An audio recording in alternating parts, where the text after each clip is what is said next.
Hey guys, make sure you stand till the end. One common mistake people make when replacing fuses relays that can cost you thousands of dollars in repairs. Stay with us, we'll explain what it is.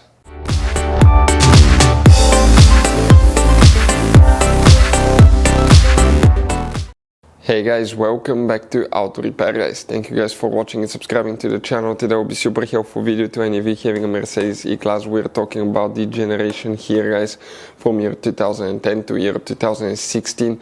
This is known as generation W212 Mercedes. If you have one of those and if you have problem where you have traction control light, traction message on the dash, stay with us, we'll explain what can easily cause that. First we need to check 6 fuses and 2 of those are hidden in the fuse box that most people do not know that it even exists. We'll explain what else can cause traction control light on, how to fix it. In some cases you may not even need to spend any money. It could be a really simple fix. So before we start, we'll explain where you can buy cheap parts to use fuses, relays at a good price, quick shipping, that way do not waste money and time, and why it's always a good idea to test fuses and relays. All that will be covered absolutely free for your convenience. Make sure to stay until the end. So before we start, let us tell you a little bit about us guys. Now, if you have a Mercedes E-Class, that generation from year 2010 to year 2016-17 guys, this is the W212 guys. We're going to have a video for every single fuse relay on that car, why things do not work, why we're making this one, because we're trying to save you time and money guys. Let's say you're down the road in the middle of nowhere, your car does not start, you need to find where your engine starter fuse relay is located guys, where you can find fuel injection system fuses, fuel pump fuses. All you have to do, come to the channel, watch that video, 1-2 minutes, you're back on the road guys. In addition, we'll share where you can buy cheap parts and tools, that way you do not waste your money and time. Every single car we get here at the garage, we try to make guys at least 200 to 300 free repair videos. We take them completely apart, we show you how to fix mechanical, electrical, engine work guys, body work, a little bit of everything. And we have more than 12,000 free repair videos on our channels that can save you thousands of dollars guys in free repair videos. Check it out if you need help with that. So let's go ahead and start on it now. Traction control light guys, where you can expect to find the fuse for the traction control system. First check these 6 fuses. We will demonstrate on that generation Mercedes E-Class. This is the same generation. This is the model before the facelift. This is the model after the facelift. It will work on both. First open the hood.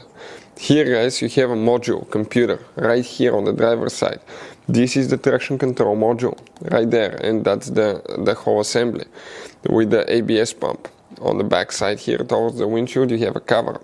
Pull that cover out and underneath you'll find the main engine fuse box with a layout like this one. Before we guys continue, let's explain quickly why it's always a good idea to test fuses and relays.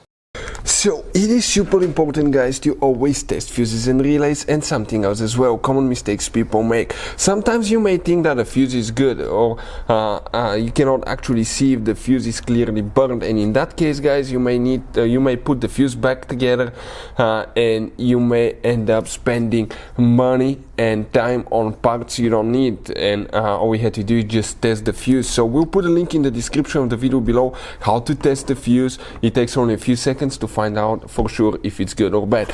The same thing for relays guys, okay? Some of those could be really expensive on cars, so we'll put a link in the description of the video below how you can test relays. And for some certain fuses guys, it's important to disconnect the car battery when removing them, otherwise you can burn the electronics. And for instance, working on airbags, fuses or anything like that, you need to wait at least 1 hour after disconnecting the car battery, and if you're not qualified and certified to work on airbag system, I will never recommend to do that guys. But when disconnecting the car battery guys, okay, common mistake people make, it's important to know which battery terminal you reconnect first. If you do it the wrong way you can burn electronics modules. How we know about that? We burn before the traction control module on BMW that cost us $2,000 guys. So we'll put a link in the description of the video below which battery terminal to disconnect first. Check it out for your convenience. So guys, the traction control light on, if it's on, we need to check 6 different fuses, then we'll explain what else can cause that. By the way, if you need to buy any fuses, relays, parts, tools at a good price, quick shipping, that way do not waste money and time, not just Mercedes but any car. We'll put a link in the description of the video below, check it out, you can save quite a bit of money. We'll come in that front section first. Here we need to zoom in. The first fuse that we need to check for the traction control system is fuse number 1. the number will be on the left side of the fuse. Then you need to check fuse number 5. Number will be printed here, and you need to check. Okay, let's focus a little bit. Okay, perfect. That's fuse number 20. After that, okay, we need to come in that section and check fuse number 14. Right here, this time the number will be printed right here. Next, you need to open the hood again. Here on the passenger side, that's where the positive jump starter terminal is located. That's actually a pre-fuse box. If you remove it, it looks like this one. This is the positive jump start terminal. That's another angle. And if you open it, guys, okay, you will have fuses like that one. You may have up to 3 different kinds depending on which engine you have. But here we need to check pin 1 fuse.